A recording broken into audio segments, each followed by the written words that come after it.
Let me start the story from the beginning again. So, you both met and it was wonderful. It was a while ago now. Years, centuries, you can't even remember. It seems to be so far away in time. You've grown so much. Your twin soul came your way like princesses find their prince charming, or like exhausted wanderers find an oasis. Instantly, you knew. Could you remember? He was the most golden thing I had ever seen. His words instantly did a special bip in my mind and I knew, it was him. So it was awesome and super cool. They revealed something in you and you were forever changed. They took you to places within yourself that you never thought of before. It was the honeymoon, two golden heroes walking on the moon. And then bam, they left. And the honeymoon became the so-called runner and chaser dance. It doesn't matter who chased and who ran, you see. What matters is, your energies, yours and theirs and those of the couple, needed to find balance. 3 different types of balance, if you see what I mean. You see, you met, and it was that deep and strong and powerful and true and certain between the two of you so that you could always remember, you would never forget the sacred bond. That's what kept you on board on this journey back to the self. What convinced you to never give up your own self-discovery during all this time, was the memory. The memory of the you that you had found then. The memory of what felt like true, magical but yet free love. Yes, the memory kept you on board. A memory with a big M. They became the goal with a big G. What you wanted was the couple, that's what you thought. But the truth is, but you couldn't see it at that time. Ultimately the goal was you. What you were seeking there was yourself. This, through an outside divine partnership. The heartbreak was awful. For both, you see. There is no runner and chaser, there are simply 2 energies that were trying to find a harmonious and balanced way to gather for good. One of you seemed, at least outwardly, to be more into it. Often, it was the lady. She met different steps on the way. First of all, he disappointed her, hurt her so deeply or even refused her sometimes. He became silent, or ignoring, as if the golden spell had gone. At that time the chaser was actually scared of finding themselves, while the runner was scared of the relationship. Both were scared of their own selves, you see, but in different ways. The one that was refused went in the deepest pain and agony of all times. That was the purpose of it, you see.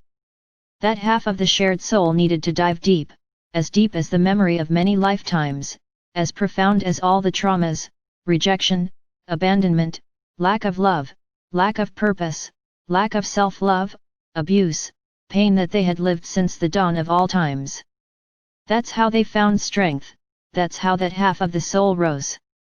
As that half of the soul was healing their pain and hurt, they became. As they were rejected from what seemed to be their outside greatest love, the chasers found and revealed from within their own gifts. They learned how to find and create joy, how to find and create purpose in what's called work. They learned how to see and accept themselves fully. They had to, in order to survive the intensity of the hurt.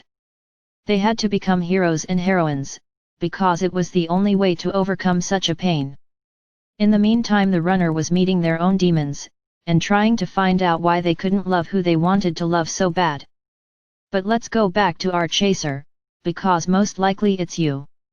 And so as you healed, you finally saw that it was not over. No, it was just a game, an organized play of love, and more was about to be revealed.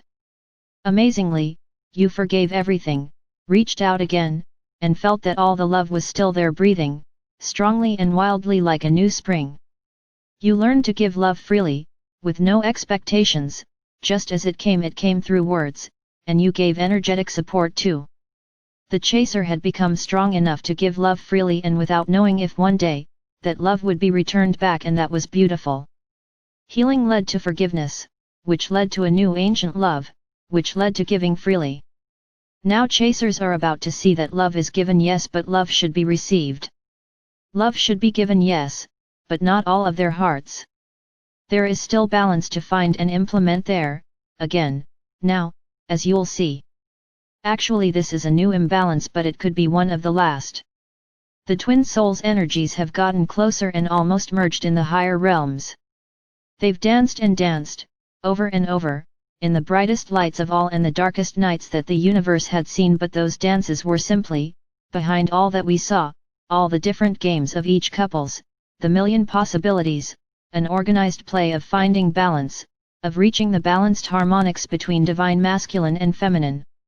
Now the chaser is about to stop giving that much, if nothing is settling, yet. They won't pull back all of their love, that would be going backwards, that would be what we used to do. You don't love me as I want to, so I'll run away, hate you or stop loving you. That's the old you. Now you're simply going to find the right amount of love to give. You'll give, yes, but without waiting for them, doing things for them, changing your lives for them. You'll just live your life, and love in a way and amount that feel right, not draining, not depleting. No, you understand, there are no runners and chasers anymore, simply two energy frequencies that are trying to align. You see, it's like two yellow butterflies. First they met and melt in love, but after that, the universe showed them why that couldn't be at that time, and showed them, step after step and dark night after dark night, the blocks that lied within both of them and that were interfering in their love. The yellow butterflies met again and again and again, destroyed everything that they once had from an outside perspective, but in truth their energies were just trying to find a common ground and align. Now they're flying together again, sometimes, and each time their energies interfere they do come slightly closer. More and more, the two butterflies are trying to dance together and fly hand in hand over the same golden beautiful spiraling ground.